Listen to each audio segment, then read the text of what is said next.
Bonjour à vous et bienvenue dans cette vidéo. Aujourd'hui, on va voir quelle est la façon la plus juste pour étalonner son pendule sans que son mental n'intervienne, sans que l'on puisse influencer finalement la rotation du pendule. L'étalonnage, c'est vraiment la partie la plus importante quand on commence à débuter avec le pendule. Pourquoi? Parce que cet étalonnage va venir vraiment prédéfinir les réponses que l'on va avoir avec le pendule par la suite.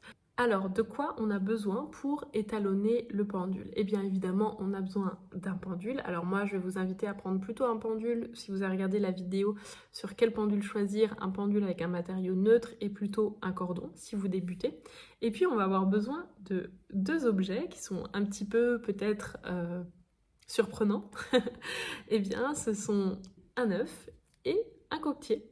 Voilà, vous avez besoin de ces deux objets, un œuf et un coquetier. Si jamais vous n'avez pas d'œuf et de coquetier, vous pouvez aussi tout simplement prendre un bol, voilà, tout simplement un joli bol, et ça fera très bien l'affaire, vous allez comprendre pourquoi. Quand on souhaite étalonner son pendule, on va faire quoi?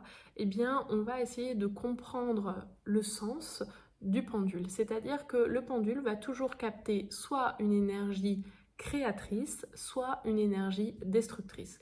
Donc, parfois, certains formateurs vous diront que c'est le oui et le non. Je préfère le voir vraiment comme une énergie, un sens créateur et un sens destructeur. Donc le sens créateur, effectivement, c'est plutôt un sens qui est positif pour la vie, pour le vivant, et le sens destructeur, c'est plutôt un sens qui va être négatif et néfaste pour le vivant. Il faut vraiment le voir comme ça. Donc on va utiliser en fait l'œuf et le coquetier tout simplement pour avoir des points de repère. Pourquoi? Parce que le coquetier, il nous permet d'avoir une forme concave, donc une forme en creux. Et l'œuf va nous permettre d'avoir une forme convexe, donc une forme arrondie. Donc forme convexe pour l'œuf et forme concave pour le coquetier.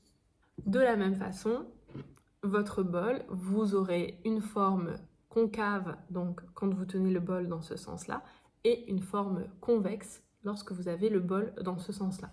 La forme concave, donc la forme du coquetier, va émettre une onde de forme qui est une onde de forme négative. Donc le sens de giration que l'on va avoir au-dessus du coquetier, eh bien ça va nous indiquer le sens destructeur. À l'inverse, la forme convexe, donc c'est-à-dire la forme arrondie, elle va générer une onde de forme positive. Donc la giration du pendule va nous indiquer le sens positif, le sens créateur. En général, mais ça c'est une généralité, ça ne s'applique pas à tout le monde, donc ne vous inquiétez pas si ce n'est pas votre cas. C'est vraiment un étalonnage et ça dépend de chaque personne, mais en général, lorsqu'on est face à la forme concave, donc la forme destructrice, on est plutôt dans le sens inverse des aiguilles d'une montre. A l'inverse, le pendule va plutôt tourner dans le sens des aiguilles d'une montre au-dessus de la forme convexe. Donc je suis face à ma forme concave et je vais pouvoir tester et voir dans quel sens le pendule va tourner face à la forme concave. Donc on va commencer par étalonner le pendule et tester la forme destructrice. Donc je me mets face à mon coquetier et je vais lancer le pendule d'avant en arrière. Donc si jamais vous n'avez aucun mouvement quand vous êtes au-dessus du pendule, eh bien vous pouvez simplement lancer le pendule d'avant en arrière.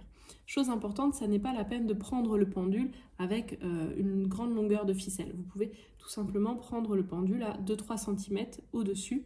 Ça suffit largement. Donc je vous montre, voilà, vous pouvez le prendre tout simplement à peu près à ce niveau-là.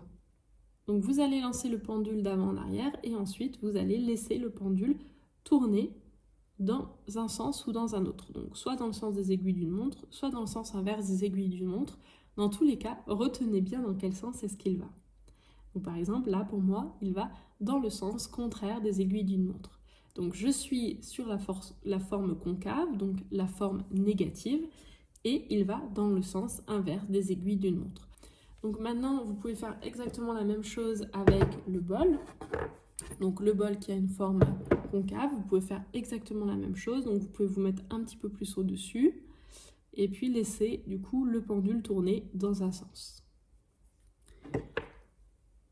On va faire la même chose avec la forme du coup convexe. Donc là, j'ai mon coquetier qui est ici et je vais lancer à nouveau mon pendule d'avant en arrière et il va tourner en général dans l'autre sens. Donc là, je suis dans le sens des aiguilles d'une montre.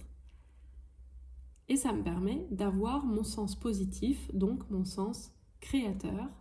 Si vous débutez, ce qui va être vraiment important, ça va être de faire cet exercice avant chaque exercice. Donc vous allez devoir réétalonner à chaque fois que vous allez faire un exercice au début, vraiment seulement au début, hein, mais pour bien vérifier, est-ce que mon pendule réagit de cette façon quand je suis face à une énergie destructrice?